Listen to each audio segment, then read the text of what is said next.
মানুষ সংখ্যা তৈরি করার চেষ্টা করছে। আমি মনে করি এর চেয়েও খারাপ অবস্থার মধ্যে বাংলাদেশ নির্বাচন হয়েছে। আমরা প্রতিটি শহীদ পরিবারের বাড়িতে যে ওনার পক্ষ থেকে সবাইকে সমবেদনা জানাচ্ছি। যে ফুলগুলো চলে গেছে, নিষ্পাপ ফুলগুলো চলে গেছে, সেগুলো তুলে ধরা যাবে না। তবে আল্লাহর পাক করে দোয়া করি যেন তাদের আল্লাহ তাআলা বেহেশতের সর্বস্থানে রাখেন এবং ভবিষ্যতে যেন এই ধরনের দুর্ঘটনা না ঘটে সেদিকে সবাইকে আমরা সচেতন হইতে বলি। এই জন্যই আমরা এখানে এসেছিলাম।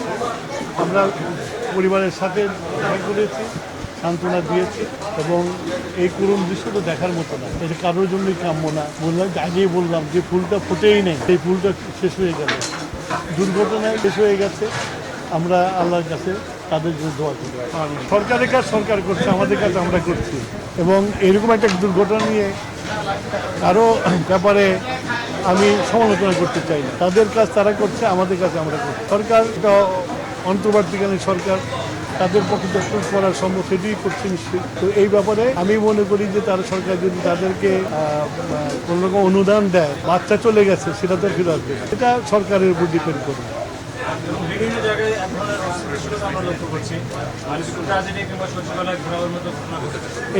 এটা তো এই সরকারের বর্তমান অবস্থা না, এই সরকারের ব্যবস্থা না। এটা হলো যে আমাদের দেশে একটা নির্বাচন হবে, আর যেটা ফেব্রুয়ারি মাসেই হবে আমরা জানি। কিছু চক্র তো আছে যারা নির্বাচনকে বাধাগ্রস্ত চায়, যারা চায় না যে গণতান্ত্রিক ধারায় বাংলাদেশ ফিরে রাখে, তারা এইসব ইস্যুকে ইস্যু করে নানান রকমের সমস্যার সৃষ্টি করবে। আমরা মনে করি আমরা বিএনপি, আমরা একটা গণতান্ত্রিক দল, আমরা নির্বাচন করার দল। আমরা মনে করি এইসবকে উত্তরণ করে আমরা একটা সুষ্ঠু নির্বাচনের দিকে এগিয়ে যেতে পারবো এবং ফেব্রুয়ারি মাসের মধ্যে নির্বাচন হবে।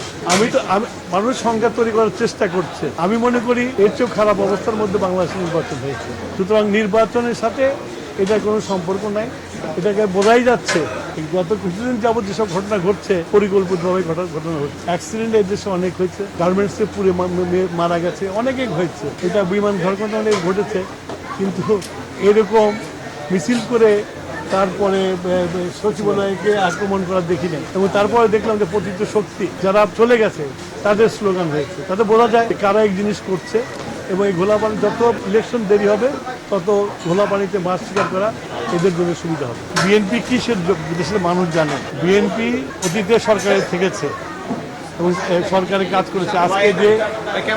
আজকে যে যা কিছু অর্থনৈতিক যা কিছু অবকাঠামো দাঁড়িয়ে আছে এটা জিয়াউর রহমান সাহেব শুরু করেছিল এবং বেগম জিয়াও এটাকে চালিয়ে গেছে এবং সমীক্ষায় দেখা গেছে বেগম জিয়ার আমলে সবচেয়ে বেশি শিল্পায়ন হয়েছে। সুতরাং জামাত কি বললো সেটা আমাদের বিষয় না। জামাত আগে তাদের যে অপকর্ম করেছিল ৭১-এর মুক্তিযুদ্ধের সময় বাংলাদেশের বিরুদ্ধে দাঁড়িয়েছিল, তার জন্য জনগণের কাছে আগে ক্ষমতা, তারপরে আমার অন্য দলের সমালোচনা করে।